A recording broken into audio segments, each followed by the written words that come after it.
wasn't lying when I put unconventional projects on the channel description.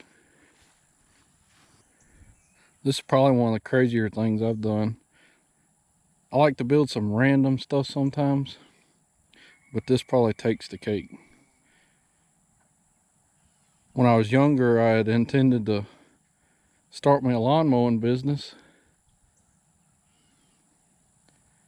You know how all them business ideas would go, but I wanted to finance me a mower. Well, I said, if I'm gonna finance one, I'm gonna get all the bells and whistles.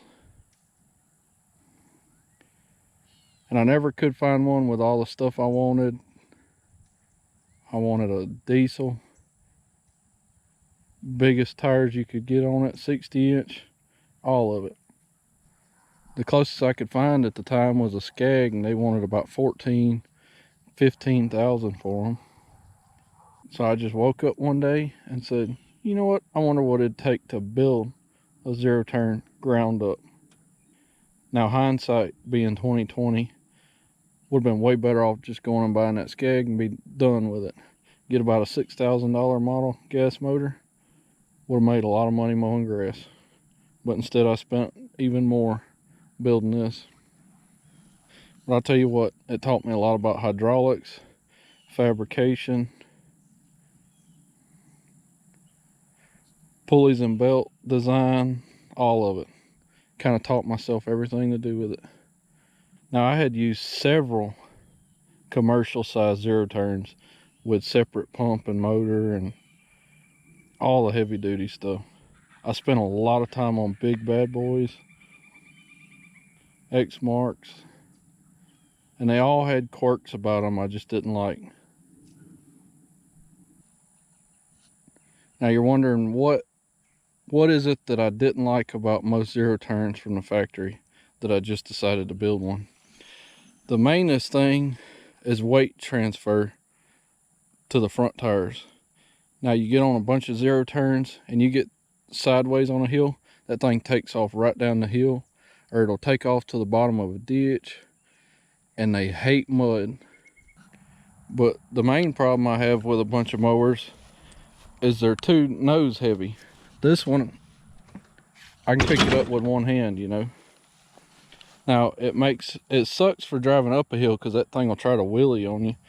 But I got kind of a bar down there to keep you from doing that, which is another function problem that I'll tell you about. But that makes all the difference in how these perform. This thing will stay glued to the side of a hill better than anything I've seen mower wise. Been really impressed with it. These wheels I actually bought from a bad boy dealer. Those are 26 by 12 tires on the back.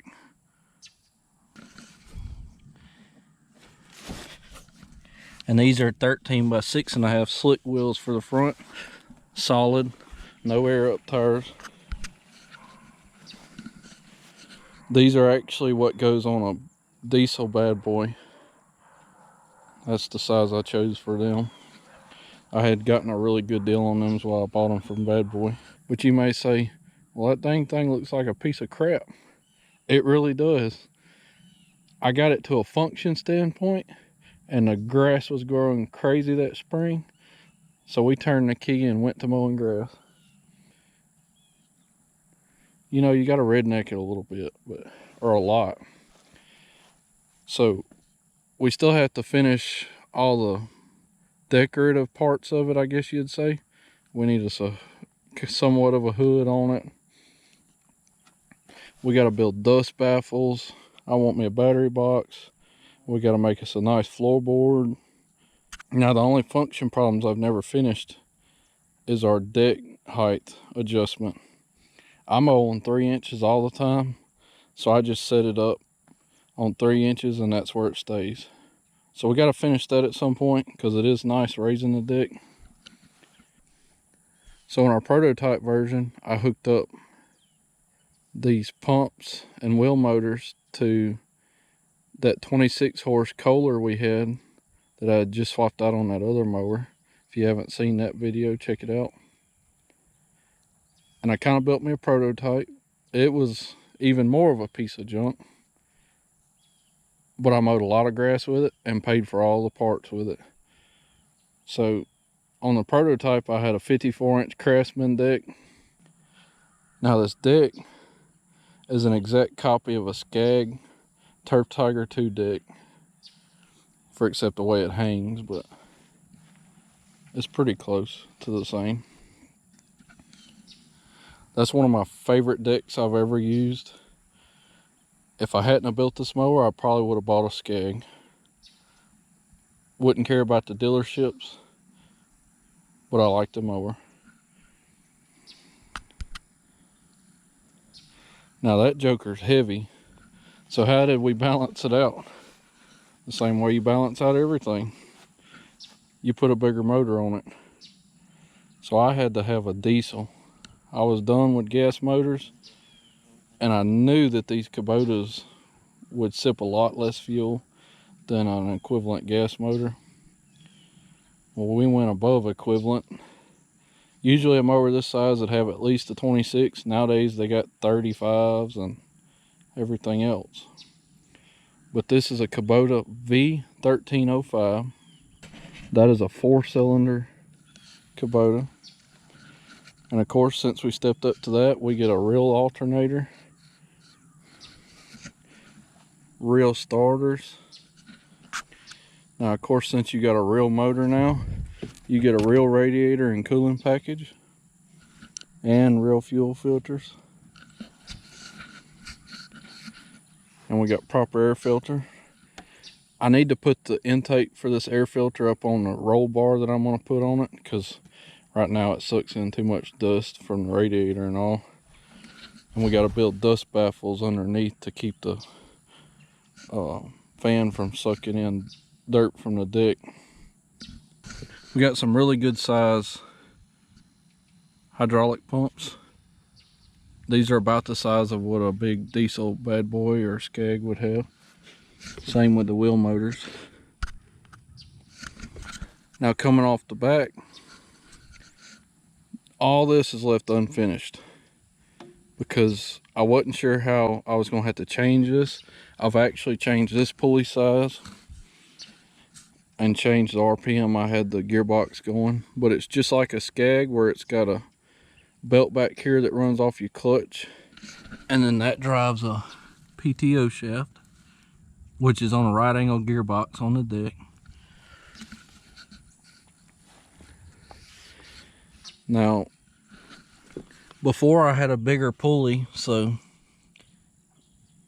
we got to raise that cross member up off the bottom because that hits the ground sometimes, but that's one of them design changes we got to. So we got to come back here and finish out the back of it, make it look good. Like I said, we just got to a usability standpoint and quit. But now to put this motor on here with these pulleys and clutches, I went to a machine shop and had them make a stub shaft that would mount to that flywheel. And then we got an 1.8 inch stub shaft to put the big clutch on. And I was going after a serviceability standpoint, so we can unbolt all this and the motor comes right out without fighting it. My main idea was serviceability. Now I bought this Kubota off of eBay one time. It had about 2,000 hours on it. And it actually came off of a Jacobson reel mower.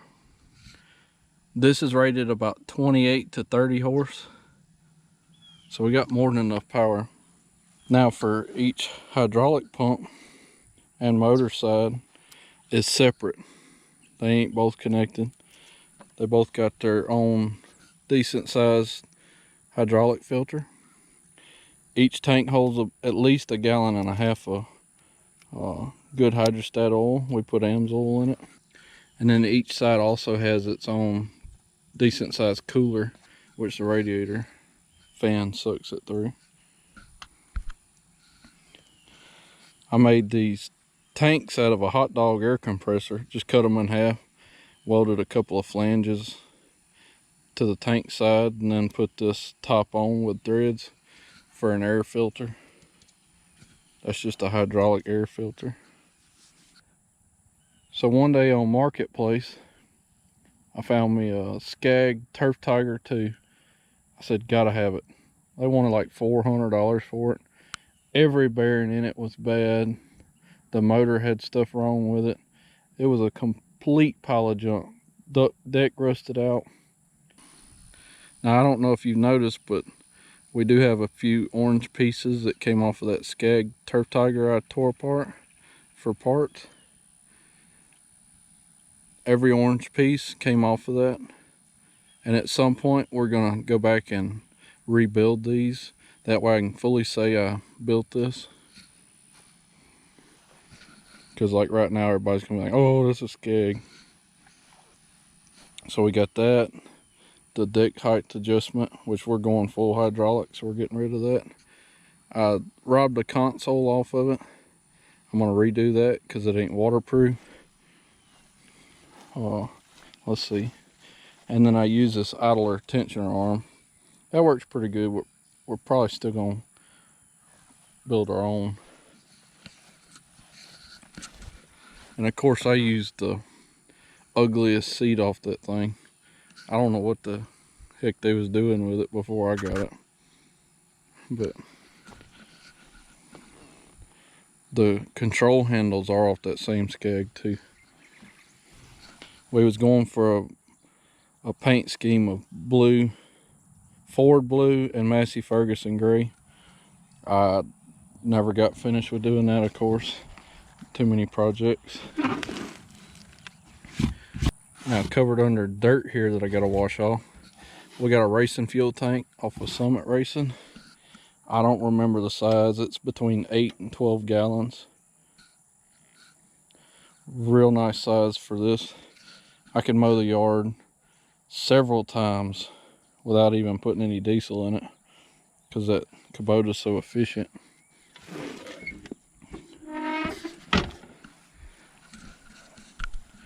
Now that Kubota's got more torque, more power per amount of fuel you put into it.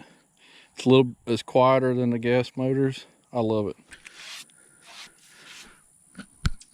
Now this is a full 60-inch deck. It's 3/16 plate. Around of course it's dirty, but around the spindles, we have another 3/16 plate that goes around all three of them. And it's gonna be hard to see, but there's also a piece underneath around the spindle that goes to the back of the deck. So it's almost a 1/2 inch thick right there around the spindles. Now this thing's ugly, but I have cut a lot of grass with it. I've paid for itself using it, so it owes me nothing.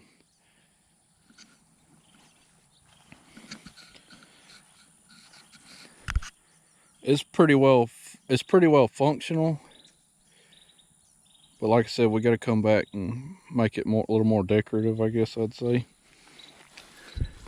The only problems I have is my front spindles. They get to where they'll go kind of crazy and wag on you. So I think I'm gonna come back and drill the hole for the front axle a little bit further back. And I'm thinking that's gonna help keep it from doing that. But it's not too bad. I gotta put me a floorboard in it. We're gonna build a hydraulic deck height adjustment. Let's see. The only true issue I've had with this rig is because I put so much weight on these rear drive tires. I've had a problem or two out of the hydraulic wheel motors not holding up. So I've changed brands on them. Now, they've lasted many seasons, but I'm just not getting the hours out of them like I should. So we may have to go back and design an axle shaft setup for it, unless I can find a little bit heavier motor. This is going to be a pretty good channel project, but it's going to be drawn out over a couple years probably. It's kind of one of my pride and joys, I guess you say. I should have just went and bought one, but I had a lot of fun with this project. This thing by far has several faults to it, but I've really enjoyed building it. I'm not sure how I'm going to do it, but I'm kind of interested in building an air ride seat for it. Not quite sure how that's going to turn out yet, but that'll be a fun project. I plan to build a nice roll bar to go on it where we can put us a light bar front and back. I got to put these tank vents up on the roll bar, and then I got to put a dust canister up top so the engine ain't sucking dust as bad. If you enjoy some random stuff like this, stick around. We got a lot to finish on this. I hope to do a little bit this winter, but it's going to be a busy winter.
May have to build us a tripod. Seems I'm gonna have a bad habit of running over these things. This thing's by no means perfect. It's a crazy project, should have never done, but I've enjoyed every minute of it. It is a little bit rough running up and down there, as you probably noticed. That's something maybe we'll fix. Might have to design us some suspension in there somewhere. Mainly we need to regrade this yard. It's pretty much a cow pasture, straight downhill. But anyway, I hope you've enjoyed this video.